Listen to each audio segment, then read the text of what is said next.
Hi mga mi, for today's video mga mi, naisipan nga pala namin luto ng buffalo wings dahil nga sa maulan ng panahon at eto, pumili kami ng Magnolia chicken, yung all wings. Tapos eto na nga mga mi, nagsimula na ang pagluluto. Ito na siya, medyo brown na siya, konting kembot na lang. At eto, sumilip ako sa labas. Sobrang maulan pa rin. Kita nyo naman yan. Ay, sana lang safe ang lahat. At check nyo yung mga family and friends nyo sa kanila. At sana okay lang. Always pray then for your safety, guys. You know.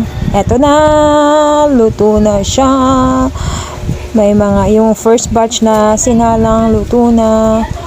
At habang nagluluto, ito ang mga chikitings. Walang magawa, lagi lang nasa loob ng bahay, nagsistay.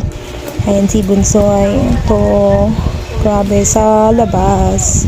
Walang tigil ang ulan. Nanonood din pala kami niya ng Showtime habang nag-aantay na para kumain ng lunch. Ito na talaga siya. Ilagyan na siya ng sauce ng buffalo wings. Tapos eto na, magpi-plating na. Ayan na, luto na siyang lahat at nalagyan na nga lahat ng sauce.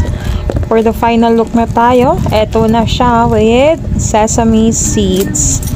For the final look na siya, with soju yan. Mamaya after lunch, mga